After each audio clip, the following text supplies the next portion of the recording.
우리 옆에 계신 분들과 한번 같이 인사하겠습니다. 사랑하고 축복합니다. 네, 늘 하나님의 사랑과 축복이 넘치는 우리 모든 믿음의 성도님들 다 되시기를 바라겠습니다.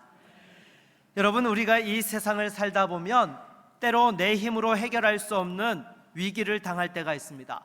이것은 그 누구도 예외가 아니죠.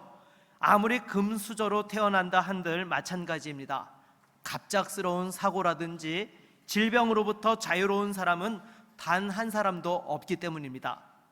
제가 아는 한 목사님은 차를 타고 가다가 반대편 차선에서 오던 덤프트럭이 중앙분리대를 건너와서 덮치는 바람에 또 이렇게 큰 사고를 당하기도 했습니다. 여러분 생각해 보십시오. 반대편 차선에, 그것도 1차선도 아닌 2차선에 가고 있던 덤프트럭이 건너와가지고 이 자기가 가고 있던 2차선을 덮치리라고 누가 상상이나 했겠습니까? 또 질병도 마찬가지입니다. 아무리 건강관리를 철저히 한다 하더라도 갑작스럽게 또 질병으로 인하여서 어려움을 당하게 되는 것이죠. 또 우리가 살다 보면 관계의 문제로 어려움을 겪기도 하고요, 또 경제적인 문제로 고통을 받기도 합니다. 인생에 이런 다양한 위기들이 우리에게 닥칠 때에 여러분들은 어떻게 그 문제들을 해결해 나가고 계십니까? 무엇보다도 오늘 본문을 통하여서 인생의 위기를 잘 극복하는 은혜가 충만한 시간 될 수 있기를 주의 이름으로 축원합니다. 먼저 오늘 본문의 대략적인 줄거리는요, 예수님께서 제자들과 함께 배를 타고 갈릴리 바다를 건너가시다가 갑자기 폭풍을 만나게 되었던 것입니다. 그런데 여러분 잘 알고 계시겠지만 이 갈릴리는 바다입니까? 호수입니까? 네, 호수예요. 요즘 여러분들 이스라엘 전쟁 때문에 아마 이스라엘 지도를 많이 보고 계실 터인데요, 왼편에는 지중해가 있고 오른편 북쪽에는 헬몬산이라는 산이 있습니다. 이게 2800m가 넘는 아주 높은 산이에요. 그러다 보니까 그 산의 찬 공기와 지중해 바다의 따뜻한 그 공기가 마주하는 곳이 이 갈릴리 호수 주변이다 보니까 호수인데도 불구하고 뭐가 일어나요? 폭풍우가 일어나고 이렇게 종잡을 수 없는 그런 기상 변화들이 자주 일어나게 되더라는 것입니다. 그런데 하필이면 이 제자들이 갈릴리 호수를 건너가던 그 시점에 폭풍우가 몰아친 거예요. 얼마나 그 폭풍우가 심했으면은 배가 침몰하기 직전까지 갔던 것이죠. 이런 상황에 예수님께 도움을 요청하였더니 예수님께서 바람과 바다를 꾸짖으사 그 모든 것들이 잔잔케 하셨던 것입니다. 그러니까 제자들이 놀랍게 여겼더라 하는 것이 오늘 그 본문의 줄거리인 것입니다. 그렇다면 오늘 본문에서 우리에게 주시는 첫 번째 교훈은요, 인생의 위기를 만날 때 하나님께 도움을 구해야 한다라는 것입니다. 우리 25절 말씀을 같이 한번 읽어볼까요? 25절입니다. 그 제자들이 나와 깨우며 이르되 주여 구원하소서, 우리가 죽겠나이다. 아멘. 여러분, 지금 폭풍우가 심하게 쳐서 막 그 제자들이 죽겠다고 막 아우성을 치는 그 와중에도 우리 주님은 뭐 하고 계셨어요? 주무시고 계셨어요. 늘 정신없이 사역을 감당하시느라 너무 피곤한 나머지 골아떨어지셨던 것이죠. 이렇게 폭풍우의 위기에 처하니까 이제 제자들이 예수님을 흔들어 깨우며 살려달라고 요청을 합니다. 우리도 마찬가지인 것입니다. 여러분, 인생의 위기를 만날 때에 가장 먼저 해야 될 일이 무엇입니까? 주님을 찾아야 되는 줄로 믿습니다. 여러분, 정말로 우리가 문제를 해결할 수 있는 가장 빠른 지름길은요, 하나님을 의지하는 거예요. 왜요? 하나님께서는 전능하시고 또한 사랑의 하나님이시고 우리 영혼의 아버지가 되시기 때문에 우리의 그 어려움들을 외면치 아니하시고 그 문제를 해결해 주시기 때문인 것입니다. 그래서 여러분, 이게 중요한 것입니다. 능력이 있으면서 동시에 우리의 부탁을 들어주실 수 있는 분에게 도움을 구해야 되는 거예요. 그런데 때로 보게 되면은요, 능력은 있는데 나와 별로 관계가 없어가지고 도움을 안 주는 사람이 있어요. 그러면 이런 사람에게는 도움을 받을 수 있습니까? 없습니까? 없습니다. 또 반대로 내가 무엇인가를 얘기하면 늘 잘 들어줘요. 근데 문제는 능력이 없어요. 그러면 이 사람한테 가서 아무리 얘기를 해도 소용이 있어요, 없어요? 아무 소용이 없습니다. 그러나 여러분, 우리 하나님께서는요, 긍휼이 풍성하신 하나님 아버지시요 또한 전능하신 분이십니다. 무엇보다도 인생의 위기를 만날 때에 다시 한번 하나님 앞에 먼저 달려갈 수 있는 저와 여러분 모두가 될 수 있기를 바라겠습니다. 그런데 여러분, 솔직하게 가슴에 손을 얹고 한번 생각해 봅시다. 여러분, 어려운 문제가 생기면 하나님 아버지부터 찾으세요? 주변 사람들부터 찾으세요? 네, 하나님을 찾는 분들은 정말 믿음이 좋으신 분들이시고요. 근데 때로는요, 내가 하나님을 찾는다 하면서도 나도 모르게 세상 것들을 의지하려고 할 때가 있어요. 왜냐하면 딱 봤을 때에 이게 돈으로 해결될 것 같으면 어떻게 해요? 돈을 어떻게 마련할 수 있나? 또 누가 이 문제를 해결할 수 있는 실력자가 내 옆에 보여지면 어떻게 해요? 그 사람부터 찾아가서 도움을 요청할 때가 있다라는 것입니다. 오늘 본문의 제자들도 마찬가지예요. 근데 여러분, 이 제자들이 예수님께 도움을 구했는데 예수님이 뭐라고 하세요? 우리 26절을 한번 같이 읽어보도록 하겠습니다. 26절입니다. 예수께서 이르시되 어찌하여 무서워하느냐? 믿음이 작은 자들아 하시고 곧 일어나사 바람과 바다를 꾸짖으시니 아주 잔잔하게 되거늘. 아멘. 여러분, 예수님께서 풍랑을 잔잔케 해주시기는 하셨는데 그 앞서서 지금 제자들을 뭐라고 하세요? 믿음이 작은 자들아 하라고 이렇게 책망을 하고 계세요. 여러분, 제가 한번 물어보겠습니다. 제자들은 믿음의 사람이었습니까? 불신앙의 사람이었습니까? 당연히 믿음의 사람이었죠. 그렇죠. 왜냐하면 예수님께서 제자로 부르셨을 때에 이들이 어떻게 했어요? 자기가 가지고 있던 모든 것들을 내려놓고 예수님을 따랐던 이들이었습니다. 생계를 내려놓고 예수님을 따른다라는 것 결코 쉬운 일이 아니죠. 그럼에도 이들은 모든 것을 포기하고 예수님을 따랐던 예수님의 제자된 사람들이었던 것이죠.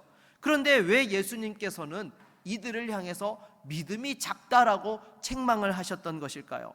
그것은 두 가지 이유 때문인 것입니다. 먼저 첫 번째로 그들과 함께 하시는 예수님이 어떤 분이신지를 이들이 제대로 몰랐기 때문입니다. 여러분, 진짜 믿음의 사람은요, 예수님이 어떤 분이신지를 제대로 아는 사람이에요. 그럴 때에 그 믿음이 전인격이 될 수 있는 것입니다. 여러분, 믿음이 전인격이 된다는 것이 무엇입니까?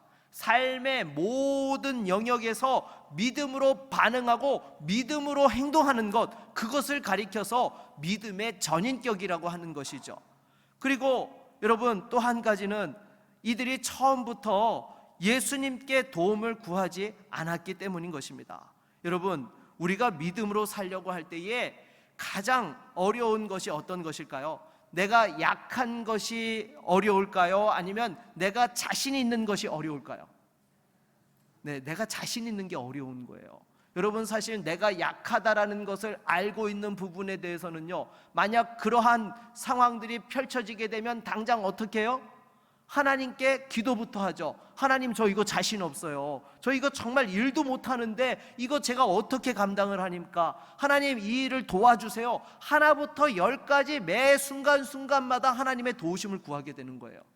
그런데 내가 경험도 많고 지식도 많은 일이 있어요. 그러면 여러분 어떻게 합니까? 처음부터 하나님, 저 이거 못하는데요, 하나님 찾습니까?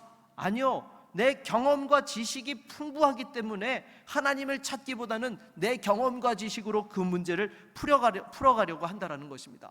오히려 내가 잘하는 것이 믿음을 의지하기가 더 어렵다라는 것이죠. 그래서 오늘 본문의 제자들도 마찬가지였던 것입니다. 여러분, 이들 중에 대부분은 무슨 출신이었어요? 갈릴리 어부 출신이었어요. 그러니 누구보다도 이 갈릴리 호수의 기상 변화를 잘 알고 또 그것을 경험했던 그러한 부분들이 많았던 사람들인 것이죠. 그러니까 이들이 볼 때에 처음부터 주님을 의지하기보다는 이거는 경험상 이렇게 하면 해낼 수 있을 거야, 저렇게 하면 될 거야, 그러면서 자기들이 할 수 있는 방법들을 찾아서 대처를 했는데 결국에 여러분 어떻게 됐습니까? 죽기 일보 직전까지 간 거예요. 그러니 그제서야 예수님 저희들 죽게 되었어요, 살려주세요 막 난리치면서 예수님 주무시고 계시는데 그제서야 흔들어 깨웠던 것입니다. 그러니 여러분, 예수님께서 이들을 책망하셨던 것이죠. 그리고 예수님께서 이렇게 풍랑을 잠잠케 하시니까 또 이들이 어떻게 반응했습니까? 우리 27절 말씀 다시 한번 같이 읽어볼까요? 같이 읽겠습니다. 그 사람들이 놀랍게 여겨 이르되 이가 어떠한 사람이기에 바람과 바다도 순종하는가 하더라. 아멘. 여러분, 제자들이 예수님께서 말씀으로 그 바다와 풍랑을 잠잠케 하실 것이라는 것을 알고 도움을 요청했을까요? 저는 그렇지 않다고 봐요. 그들이 예수님께서 바다와 풍랑을 잠잠케 하신다라는 것을 알고 요청을 했다라고 한다면은요, 자기들이 죽게 되었다고 무서워 떨지도 않았을 것입니다. 지금 이 상황에서는 자기들 힘으로 하다 못하니까 지푸라기라도 잡는 심정으로 예수님께 요청을 했던 것입니다. 사랑하는 여러분, 우리도 마찬가지입니다. 내가 못하는 것은 말할 것도 없고 내가 자신 있고 잘할 수 있는 영역조차도 하나님 앞에 맡길 수 있기를 바라겠습니다. 여러분, 그럴 때에 우리가 철저히 믿음으로 살 수 있고 그것이 성도의 지혜이고 성도의 능력이 되는 거예요. 우리 옆에 계신 분들과 한번 같이 인사하겠습니다. 하나님께 다 믿고 맡깁시다. 네, 여러분, 이거 인사하실 때요, 그냥 인사하시는 게 아니고요, 하나님께 다 믿고 맡깁시다. 네, 다시 한번 인사하겠습니다. 네, 대충 맡기면 안 돼요. 여러분, 맡기려면요 하나부터 열까지 다 맡길 수 있는 믿음의 종들이 다 되시기를 주의 이름으로 축원합니다. 두 번째로, 우리가 인생의 위기를 만날 때에 하나님을 제대로 의지하기 위해서는 어떻게 해야 될까요? 큰 믿음이 있어야 돼요. 그런데 여러분, 이 믿음이라는 것은 어디에서 생겨나는 것이죠? 하나님이 어떤 분이신지를 제대로 아는 것에서부터 우리의 믿음이 생겨나게 되는 것입니다. 왜냐하면 여러분, 우리의 믿음은요 막연한 것이 아니에요. 여러분, 사실에 근거한 믿음이라는 것입니다. 어떤 분들은 믿음이라고 하면 마치 뜬구름을 잡는 것처럼 생각을 하는데요, 아니요, 여러분, 우리가 가진 믿음은요 확실하고 분명한 믿음인 것입니다. 여러분, 당장의 세상에서도 여러분들이 인생을 살다 보면 어떤 일에 투자를 해야 되는 상황이 발생을 합니다. 그러면 그 투자를 할 때에 어떻게 여러분 투자하십니까? 크게 두 가지 근거로 투자를 하시죠. 하나는 그 상대방이 정말 신뢰할 수 있는 사람이냐, 상대방이 신뢰가 되지 않으면 여러분 투자하면 돼요, 안 돼요? 안 되는 거예요. 그리고 상대방이 신뢰가 되더라도 또 어떻게 해야 돼요? 그 하고자 하는 일이 여러분 타당하고 근거가 있고 신뢰가 되어야 합니까? 신뢰가 없어도 되는 겁니까?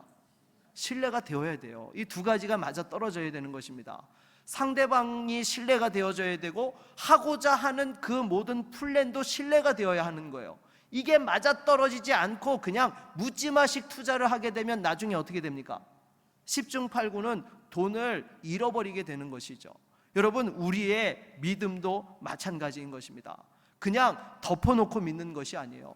하나님이 어떤 분이신지를 제대로 알고 믿을 때에 우리가 어려운 순간에서도 제대로 된 믿음으로 승리할 수 있게 되고 그 믿음의 은혜와 축복을 누릴 수 있게 되는 것이죠. 그러면 여러분, 우리가 하나님을 어떤 분이신지 알기 위해서는 어떻게 해야 됩니까? 이거는 신앙의 연수가 오래된다고 저절로 되는 것이 아니죠. 여러분, 예수님께서 공생의 기간에 이 믿음에 관해서 크게 칭찬했던 사람이 있습니다. 바로 마태복음 8장에 등장하는 로마 군대의 백부장이었죠. 우리 마태복음 8장 10절을 같이 한번 읽어볼까요? 같이 읽겠습니다. 예수께서 들으시고 놀랍게 여겨 따르는 자들에게 이르시되 내가 진실로 너희에게 이르노니 이스라엘 중 아무에게서도 이만한 믿음을 보지 못하였노라. 아멘. 이 로마 군대 백부장에게 종이 있었는데요, 이 종이 어느 날 병에 걸려 죽게 되었던 것입니다. 이 종을 너무 사랑한 나머지 예수님께 찾아와가지고 이 병을 고쳐달라고 지금 부탁을 한 것이죠. 그 마음이 느껴지니까 예수님께서 친히 가서 고쳐주시겠나라고 하십니다. 그러나 백부장이 이렇게 말합니다. 마태복음 8장 8절로 9절도 같이 한번 읽겠습니다. 백부장이 대답하여 이르되 주여 내 집에 들어오심을 나는 감당하지 못하겠사오니 다만 말씀으로만 하옵소서. 그러면 내 하인이 낫겠사옵나이다. 나도 남의 수하에 있는 사람이요 내 아래에도 군사가 있으니 이더러 가라 하면 가고 저더러 오라 하면 오고 내 종더러 이것을 하라 하면 하나이다. 아멘. 여러분, 무슨 말씀이에요? 예수님께서 명령만 내리시면 된다라는 것입니다. 굳이 수고롭게 자신의 집에 오실 필요가 없다라는 것이죠. 그리고 그 주님의 오심을 자기는 감당치 못한다라고 이야기합니다. 여러분, 사실 이 백부장이 식민지에 와서 주둔하면서 생활을 했으면 허름한 집에 있었겠습니까? 그래도 살만한 집에 살고 있었겠습니까? 살만한 집에 살고 있었겠죠. 그럼에도 예수님이 오심을 감당치 못하겠다고 그렇게 말씀드린 이유가 무엇일까요? 예수님이 어떤 분이신지를 제대로 알았던 것입니다. 바로 예수님께서 하나님의 아들이시라는 사실을 제대로 알았기 때문에 친히 오신다라는 것을 자기는 감당할 수 없다라고 그렇게 말씀을 드린 거예요. 그리고 대신에 명령만 내려주시면 충분하다라고 예수님께 말씀을 드린 것입니다. 그랬더니 예수님이 뭐라고 하셨어요? 이스라엘 중에 아무에게서도 이만한 믿음을 보지 못하였노라 라고 이렇게 말씀하셨던 것이죠. 결국 믿음은 연수가 오래된다고 해서 무조건 큰 믿음을 갖게 되는 것이 아닙니다. 연수가 짧아도 하나님이 어떤 분이신지를 제대로 알고 만나면 큰 믿음을 가질 수 있게 되는 것이죠. 이렇게 하나님을 제대로 만난 사람은요, 아무리 어렵고 힘든 상황 속에서도 절대로 흔들리는 법이 없는 것입니다. 여러분, 마가복음 7장에 등장하는 그 두로에 살고 있던 수로보니게 여인도 보십시오. 자기 딸이 귀신 들려 있었는데 예수님께서 두로에 오셨다는 소식을 듣고는 바로 예수님을 쫓아갔죠. 자기 딸을 고쳐달라고. 그런데 예수님이 어떤 취급을 하셨어요? 개 취급을 하셨습니다. 강아지 취급을 하신 거예요. 그랬더니 여러분, 이 여인이 뭐라고 합니까? 모욕을 당하면서도 개들도 주인의 상에서 떨어지는 부스러기를 먹습니다. 예수님, 저에게 부스러기 은혜라도 허락해달라고 매달렸던 거예요. 여러분, 사실 자존심을 내려놓고 그렇게 매달린다라는 거 쉬운 일이 아니죠. 하지만 이 여인은 무엇을 알았습니까? 예수님께서 하나님의 아들이시고 이 문제를 해결하실 수 있는 구주가 되신다는 것을 분명히 알았던 것입니다. 그러니 예수님께서 강아지 취급을 하더라도 거기서 물러설 수가 없는 거예요. 예수님이 도와주시지 않으면 방법이 없기 때문에 흔들리지 않고 예수님께 나아갔을 때에 그 믿음대로 하나님께서 치유하여 주시고 은혜를 베풀어 주셨던 것이죠. 그렇다면 여러분, 이 하나님을 제대로 아는 믿음은 어디에서부터 시작하는 것입니까? 바로 하나님의 말씀을 들음에서 나는 것입니다. 성경을 부지런히 읽고 말씀을 들을 때에 여러분, 우리의 믿음이 생겨나고 하나님을 제대로 만날 수 있게 되는 것이죠. 이렇게 하나님을 제대로 또한 알고 만나기 위해서는요, 그 들은 말씀을 가지고 또 어떻게 해야 돼요? 믿음으로 도전해야 되는 것입니다. 내가 여러분, 본능적으로 인간은 안전지대에 머무려고 하는 성향들이 있습니다. 사실 믿음으로 도전한다라는 것은요, 그 안전지대를 박차고 나가서 벼랑 끝에 서는 거예요. 그럴 때에 하나님의 그 은혜와 능력들을 경험할 수 있게 되는데요, 사실 이게 결코 쉬운 것은 아닙니다. 여러분, 아브라함도 보십시오. 하나님께서 그 갈대아 우르 땅에서 본토 친척 아비집을 떠나 가나안 땅으로 가라고 명하셨습니다. 사실 그게 쉬운 일이 아니죠. 여러분, 당장에 우리나라도 요즘 보십시오. 서울에 살고 있는 사람들한테 지방 가라고 하면 어떻게 되는 줄 알아요? 죽는 줄 알아요. 절대로 안 내려오려고 합니다. 이건 뭐 청년들 뿐만 아니라 사역자들도 요즘은요, 서울서 절대로 안 내려오려고 해요. 이번에 제가 사역자 청빙을 하면서 서울에 있는 그 후배들을 통해서 이렇게 좀 연결을 해보니까 다들 하는 얘기가 뭐냐면요, 사모가 서울 떠나기를 싫어해요. 그래서 못 온다는 거예요. 제가 사역적인 비전을 하고 도전을 하는데도 마지막에 가서 사모가 서울 떠나면 죽는 줄 알아요. 그래서 못 온다라는 거예요. 그래서 여러분, 사람들은요, 이 안전지대를 벗어나는 것을 두려워합니다. 그러나 믿음의 사람들은 어떻습니까? 그 안전지대를 벗어나는 것을 주저하지 않았다는 거예요. 믿음에 도전을 했던 것이죠. 얼마 전에 신방을 하면서 한 성도님 부부의 간증을 듣게 되었습니다. 내용인즉슨 자녀들을 전도하려고 그렇게 애를 썼는데 잘 되지를 않더래요. 그런데 어느 날 그 며느리한테 전화가 왔더랍니다. 아들이 식음을 전폐하고 지금 너무너무 힘들어하고 있다라고. 그래서 찾아가서 보니까 이유인즉슨 갑자기 1억이나 되는 빚을 지게 돼가지고 정말 어떻게 해야 될지 몰라서 막막해 하고 있었던 것입니다. 그런데 이 성도님 부부가 이 이야기를 듣고는요, 오히려 하나님 아버지 감사합니다를 외쳤다는 거예요. 왜냐하면 자녀가 어려움을 통해서 하나님을 만날 절호의 기회를 얻게 되었다고, 하나님 이번 기회에 꼭 만나달라고 그렇게 하나님 앞에 기도하면서 또한 나아갔을 때에 그 자녀를 위해서 어떻게 해결을 해줄까? 은행에 가서 당장 집을 담보로 대출 잡으면 얼마가 나오는지 알아보니까 딱 1억이 나온다는 거예요. 바로 대출을 받아가지고 아들한테 가져다 주었다고 합니다. 왜 빚을 졌느냐? 너 그렇게 흐리멍텅하게 살면 안 된다. 구구절절히 아무것도 묻지도 따지지도 않고 그냥 네가 알아서 문제 해결해라 라고 이렇게 가져다 준 거예요. 그러니까 이 아들이 너무 미안해 하더라는 것입니다. 왜냐하면 부모님이 평생에 고생해서 이제 남은 여생 마지막 사실 그 집을 장만을 했는데 자기 때문에 이렇게 또한 잘못하면 그 집에 대출을 일으켜 놓으니까 너무너무 이렇게 미안해 하더라는 것이었습니다. 근데 그 부모님이 아들에게, 아들아 다른 거 필요 없다, 예수만 잘 믿으면 된다, 내 평생의 소원이다, 그러고는 1억을 아들에게 주었다는 거예요. 그 아들이 그 부모님의 마음에 감동을 해가지고요, 그때부터 교회에 출석을 하고 세례도 받고 지금 열심히 또 주일 성수하면서 믿음 생활을 하고 있어요. 여러분, 솔직히 부모지간이라도 여러분 이게 요즘 또 쉬운 게 아니잖아요. 지금 100세까지 살아야 되는데 아직도 남은 그 노후에 대한 부분들을 포기한다라는 것이 결코 쉬운 일이 아니죠. 하지만 노후보다도 자녀의 믿음이 중요하다라고 하나님의 눈으로 바라보고 믿음으로 도전하였더니 하나님께서 귀한 은혜를 베풀어 주신 거예요. 그리고 그 아들이 그 문제가 잘 또 해결이 되어 가지고 부모님께 빌렸던 돈을 또 이렇게 다시금 드렸다라는 이야기도 듣게 되었습니다. 여러분, 우리가 믿음으로 도전을 하면은요, 하나님께서 우리의 발을 붙들고 계시기 때문에 절대로 우리가 실족하거나 넘어지지 않습니다. 그런데 사람들이요, 믿음의 도전을 두려워해요. 왜요? 하나님이 우리의 발을 붙들고 계시다라는 것을 못 보고 당장 눈앞에 보여지는 그 벼랑 끝 절벽만 바라보게 되니까 너무너무 두려워해서 쉽사리 움직이지 못한다라는 것입니다.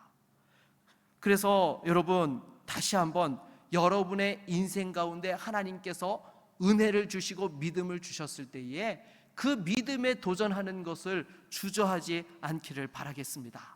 그래서 우리가 그 믿음에 도전을 할 때에 오히려 하나님께서 살아계심을 경험하게 되고 더 큰 믿음의 자리로 나아가며 믿음의 지경이 넓혀지고 그 믿음이 역사하는 실제적인 믿음이 되는 것입니다.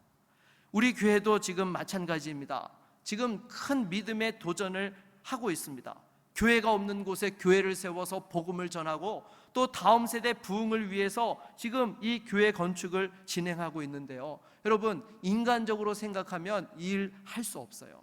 그러나 하나님의 그 역사와 그 복음의 가치와 소중함을 알고 우리가 지금 도전을 할 때에 일이 여기까지 오게 된 거예요.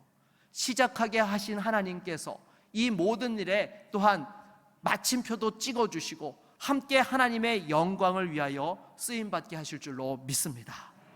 오늘 본문의 제자들도 보십시오. 이렇게 갈릴리 바다에서 그 폭풍우를 만나 죽다 살아나는 경험을 하였지만 오히려 그 가운데 예수님께서 바로 하나님이시오, 또한 그 바다와 바람까지도 다스리시는 전능하신 분이시라는 사실을 다시 한번 경험하게 되었던 것입니다. 사랑하는 여러분, 인생의 여러 어려운 순간들마다 다시 한번 그 믿음의 도전을 통하여서 하나님을 더 깊이 만나는 은혜와 축복이 있기를 주의 이름으로 축원합니다. 마지막으로 우리에게 주시는 교훈은요, 하나님과 동행할 때 다가오는 문제는 결코 우리에게 어려움이 되지 않는다는 것입니다.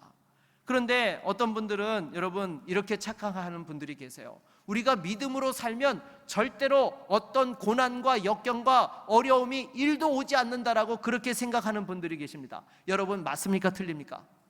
네, 틀리지요. 우리가 하나님과 동행하더라도 믿음의 고난과 역경과 어려움이 오는 거예요. 여러분 오늘 본문의 제자들도 그렇지 않습니까? 지금 제자들이 왜 갈릴리 호수를 건너가게 된 거죠? 예수님께서 가시니까, 예수님께서 가자고 말씀하셔서 이들이 지금 배를 띄워가지고 예수님을 모시고 노를 저으면서 그 갈릴리 호수를 건너가고 있었던 것입니다. 그런데 뭘 만났어요? 폭풍우를 만났어요. 그것도 여러분 잘못하면 죽기 일보 직전까지 가는 엄청나게 큰 폭풍우를 만났던 것입니다. 하지만 여러분 그렇다고 해서 그들이 망했습니까? 아니요. 오히려 예수님께서 그 문제를 해결해 주시고 하나님의 아들이시오 전능하신 하나님이심을 다시 한번 깨닫게 되는 그러한 은혜의 시간이 되었던 것입니다. 저와 여러분들도 마찬가지예요. 우리가 믿음으로 살다가 때로 고난이 오고 위기가 오고 역경이 온다 하더라도 오히려 그것이 무엇입니까? 하나님을 만나는 은혜의 시간이 되고 하나님께서 나와 함께 하셔서 내 믿음의 지경을 넓혀주시는 축복의 시간이 된다라는 것입니다. 그래서 여러분 절대로 하나님을 의지하는 자는요 넘어지지 않습니다. 왜요? 하나님이 우리를 붙들고 계시기 때문이죠. 여러분 당장에 우리가 밖에 나가서 이 가로수를 심어 놓은 것들 보면은요 요즘은 그 태풍이 오더라도 넘어지지 않기 위해서 어떻게 해나요? 지지대를 만들어 놔요. 그렇게 지지대를 만들어 놓으면은 아무리 강한 태풍이 와도 그 나무가 넘어집니까? 안 넘어집니까?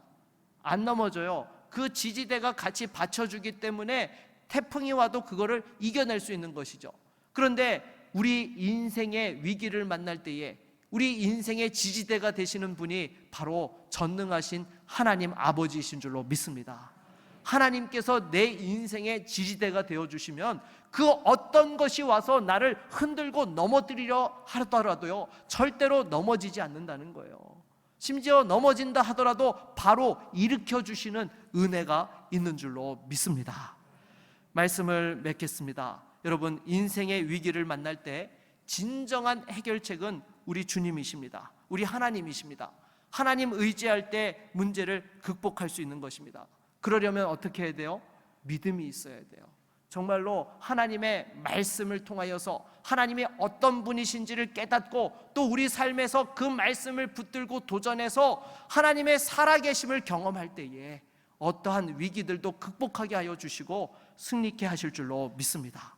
여러분 절대로 내 생각과 경험을 의지하지 마십시오. 하나님을 의지하는 것이 그것이 승리하는 비결이요 우리가 살 길인 것입니다. 그리고 또한 우리 주변에 위기를 만난 사람들이 있습니까? 바로 예수님을 만날 수 있도록 하나님을 경험할 수 있도록 여러분 도와주십시오. 그러면 함께 그 생명의 축복을 누릴 수 있게 될 줄로 믿습니다. 무엇보다 인생의 풍랑과 위기 앞에서 다시 한번 하나님 의지하면서 승리하는 믿음의 종들이 다 되시기를 주의 이름으로 축원합니다. 우리 한번 같이 찬양하고 말씀을 의지하여 기도하겠습니다.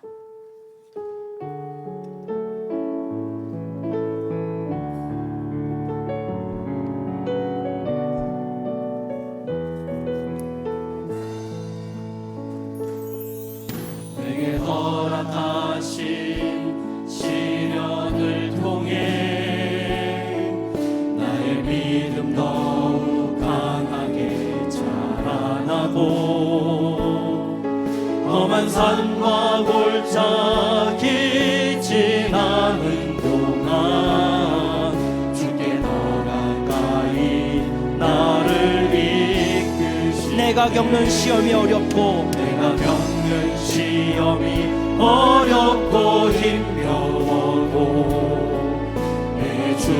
하늘보다 크지 않네. 내 앞에 바다가 달라지지 않으며 주가 나로 바다 위 걷게 하리. 나는 믿네.